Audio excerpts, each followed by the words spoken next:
Maraming salamat po sa pagtangkilik ng ating video. Hinihikayat ko po kayong mag-like and subscribe para ma-update kayo sa susunod na nakabanata. Tara at umpisahan na natin. Dahil sa kanyang matalas na pang-amoy, na-detect ni Gerald ang amoy ng nakakalason na gas na dahan-dahang binabalot ang minahan. Alam ni Gerald na ang direktang paglanghap ng kahit kaunti ng gas ay sapat na para madaling masira ang internal organs ng mga tao. Tama ang kanyang kaalaman nang biglang nahilo ng husto si Yumi pagkatapos niyang maglakad ng kaunti. Mabilis na tumakbo si Gerald para alalayan siya nang makita niyang nanghihina na ito. Sinimulan agad ni Gerald ang pagsil ng ilan sa mga vital energy path ng kanyang katawan na dumaloy sa kanyang vital organs. Yung dibdib ko. Hindi ako makahinga, nanghihinang sinabi ni Yumi habang namumutla ang kanyang muka. Mabuti na lang at hindi mo nalanghap ang gas na iyon. Dapat alam mo na ang hangin sa paligid ay nakakalason. Parang may taong sinadya na naglalabas ng poison gas dito. Gawin mo ang makakaya mo para hindi mo na magsalita ngayon at pigilan mo ang hininga mo, agad na pinaliwanag ni Gerald. Pagkatapos niyang sabihin ito, si Gerald mismo ay huminga ng malalim at sinadya niyang langhapin ang poison gas. Nang gawin niya ito, nalaman niya ang komposisyon ng poison gas. Sa paglipas ng panahon, naging immune si Gerald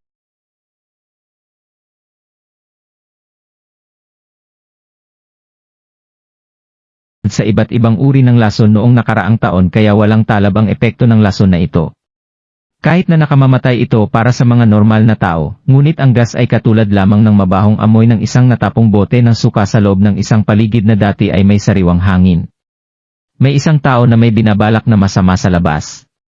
Tiningnan niya ang nanghihinang dalaga na ngayon ay nakahiga sa kanyang kamay at alam ni Gerald na hindi siya papayag na may mangyaring masama sa kanya. Kung tutuusin, mukhang alam niya ang ilang mga sikreto tungkol sa palasyo ng hari ng karagatan. Kahit noong una silang nagkita, nakita ni Gerald na magkamuka ang mga mata ni Yumi at Mila. Dahil dito, naramdaman ni Gerald ang pagnanais na tulungan siyang makatakas ng ligtas sa lugar na ito. Sa katunayan, hindi niya iiwan ang babae, kahit na siya ay ibang tao. Ang laso na gas ay dahan-dahang kumakapal ang kulay green na fog. Tiningnan ni Gerald ang lumuluhang mata ni Yumi na mukhang namumula sa puntong ito bago niya sinabing dahil hindi mo ito ginagawa, hula ko na hindi ka pamilyar sa breath holding technique. Dahan-dahang tumango si Yumi kaya agad namang sinabi ni Gerald, pasensya na at sana huwag mong masamain ito sa akin. Intindihin mo na ang pangunahing layunin ko ay ilabas ka ng buhay sa lugar na ito. Kasunod nito ay huminga ng malalim si Gerald para malanghap ang nakalalasong hangin. Nang malanghap niya iyon, biglang naging malinis ang hangin. Dahil doon, dinirekta niya ang sariwang hangin sa kanyang bibig. Pagkatapos nito ay halikan niya si Yumi para ilipat ito sa kanya. Nang makita iyon, agad na nanlaki ang mga mata ni Yumi sa sobrang gulat habang pilit niyang pinipigilan ang kanyang hininga. Gayunpaman, wala na siyang lakas na natitira sa kanyang katawan dahil sa unang paggamit niya ng gas. Natuwa siya na ito ay gumana kaya ipinagpatuloy ni Gerald ang paminsan-minsang paglilipat ng sariwang hangin sa mga baga ni Yumi habang mabilis silang lumabas sa minahan. Napansin ni Gerald na ang taong nagpakawala ng gas ay hinahabol siya at hindi si Yumi kaya gusto niyang malaman kung sino ang taong ito. Samantala, tumawa ang isang nakababatang descendant ng pamilyang Minshall na nakatayo sa labas ng minahan kasama ang marami pang miyembro ng pamilyang Minshall nang sabihin niya, "Ha? Nagpalabas kami ng makapal na poison gas sa loob, tito."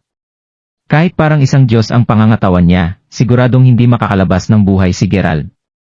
Nakatayo ang isang kagamitan na patuloy na nagbobomba ng lason na gas sa nakasiel na entrance ng minahan. Sinigurado nilang maingat nilang isasara ang pasukan para hindi masabi ni Gerald ang labasan kahit na umakyat pa siya. O naman, tinatawag itong 1,000-year-old lesson. Kahit ang isang immortal ay hindi makakatakas sa kamatayan pagkatapos niyang malanghap ito, sagot ng isang matanda na ang likod ay nakaharap sa pasukan habang nakatingin ito ng masama. Gusto kong pumasok sa loob para makita ang nangyari sa katawan ni Gerald, sabi ng isa pang batang miyembro ng pamilyang Minshall bago siya tumawa. Gusto mo na ba talagang mamatay? Malulusaw agad ang internal organs mo kung malanghap mo man ang kaunting lason. Hindi ba alam ng sinuman sa inyo ang pinagmulan ng 1,000-year-old poison ng ating pamilya? Medyo mayabang na idineklara ng nasa middle-aged na lalaki matapos mapagtanto na ang kanyang kasalukuyang sitwasyon ay parang katulad ng isang teacher na nakatayo sa harap ng isang grupo ng mga mag-aaral na sabik na matuto. Hindi namin ito alam, tito. Pakipaliwanag sa amin. Makinig kayo ng mabuti. Agad na tumahimik si Uncle Minshall para simulan ang kanyang kwento. Bago pa man siya makapagsimula, napansin niya na ang lahat ng nakababatang miyembro ng pamilyang Minshall ay namumutla habang nakatitig sa isang bagay. Makikita na parang nakatingin sila sa isang nakakatakot na bagay. Ano ito? Bakit parang takot na takot kayo? Tanong ng middle-aged na lalaki habang tumatawa. Uncle Minshall. Sa likod mo. Sumigaw ang isa sa mga kabataan doon habang nakaturo sa likod ng kaninang middle-aged na lalaki. Bago pa man siya makatalikod, narinig ni Uncle Minshall ang isang boses na sumisigaw, "Gumilid ka." Gumamit si Gerald ng isang kamay para gumawa ng tunel palabas ng entrance na gawa sa buhangin para makita kung nasa tamang daan ba siya. Pagkatapos nito ay sinipa niya ang makina na nagpapalaganap ng gas papunta sa pader para bumukas ang nakaseal na entrance. Naunawan na ni Uncle Minshall kung bakit natatakot ang mga kabataan ng pamilyang Minshall kaya namutla ang kanyang mukha nang maramdaman niyang may tumapik sa kanyang kanang balikat. Dahil alam niyang siya lang ang nag-iisang taong nakaharang sa pasukan ngayon, dahan-dahang lumingon si Uncle Minshall para tumingin sa likuran niya.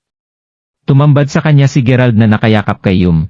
"Mr. Crawford," nautal na sinabi ni Uncle Minshall ng magulat dahil kinilabutan sa mga pangyayari na ang kanyang mga mata ay parang luluwa na sa sockets nito.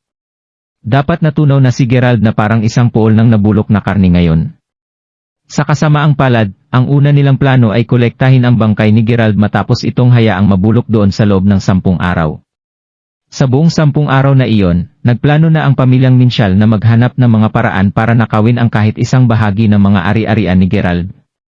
Hindi nila inakala na mabubuhay pa siya.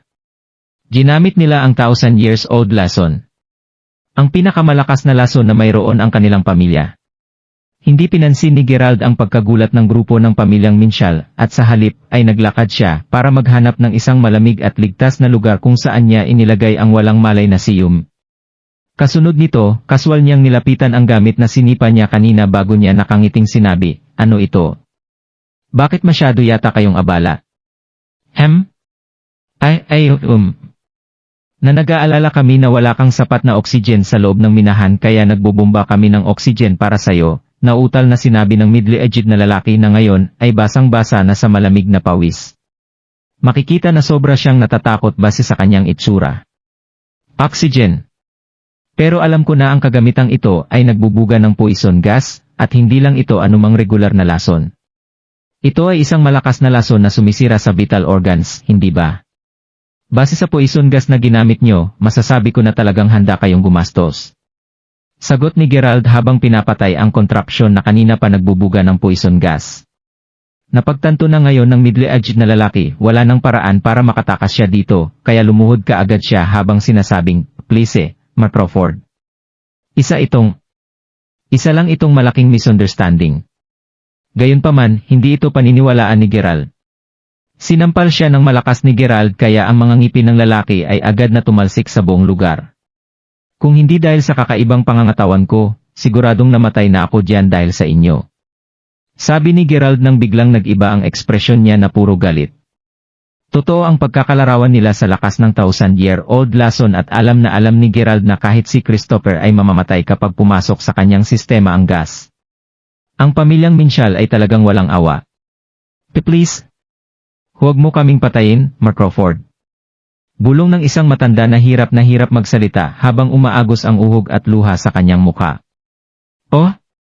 Gusto mong gawin ko yun, di ba? Sige na nga, hindi kita papatayin ngayon. Pero itatapon ko kayong lahat sa loob ng minahan para makita nyo kung anong pakiramdam sa loob. Kayo nang bahala kung paano kayo makakatakas doon." Pagkatapos nito, sinipa ni Gerald ang middle-aged na lalaki sa saminahan na parang isang bola lamang siya. Kasunod nito, ganoon din ang ginawa niya sa lahat ng iba pang nakababatang miyembro ng pamilyang Minshall. Umalinggaw-ngaw ang lahat ng hiyawan at hindi nagtagal, tumahimik muli ang minahan. Pagkatapos nito, kinuha ni Gerald ang banga na naglalaman ng 1,000-year-old lason mula sa contraption. Binuhat niya ang jar na iyon sa kanyang isang braso at si Yumi sa kabilang braso. Pagkatapos nito ay agad siyang pumunta sa Minshall Manor. Masigla noong panahong iyon ang manor at maraming tao ang nagtitipon sa mainhal. Nabalitaan ni Lord Minshall na hindi pa lumalabas si Gerald sa minahan kahit na medyo matagal na. Dahil doon, unti-unting namuo ang maningning na ngiti sa kanyang mukha sa buong oras na naging dahilan para makita ang mga kulubot niya sa mukha. Ngayon na ang katapusan ng ating kaaway, magkakaroon na muli ng maliwanag na futuro ang pamilyang Minchal. Kahit na malakas at makapangyarihan si Gerald, sa huli, siya ay isang bata na wala sa tamang pag-iisip. Regardless, ngayon ay isang araw para magdiwang tayo, deklara ni Lord Minchal habang nakangiti. Napakatalino mo para makahanap ng paraan para tapusin si Gerald bago pa siya magkaroon ng pagkakataon na magdala ng mas maraming problema sa ating pamilya, Lord Minchal. Tama? Magpapakasaya tayo ngayong gabi para ipagdiwang ang tagumpay na ito.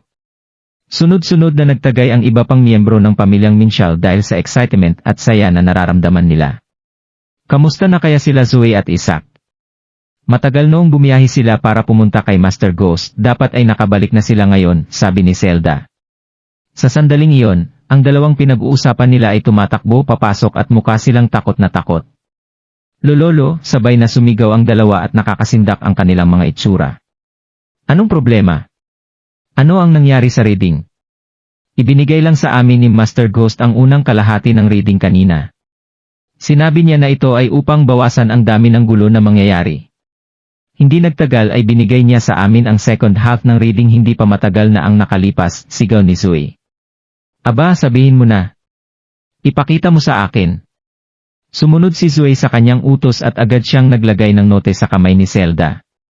Nakasulat sa loob ang mga salitang, kung tatalikuran ninyo ang inyong morality at virtues, walang katapusang luha, kalungkutan at pagdudusa ang sasapit sa inyong lahat.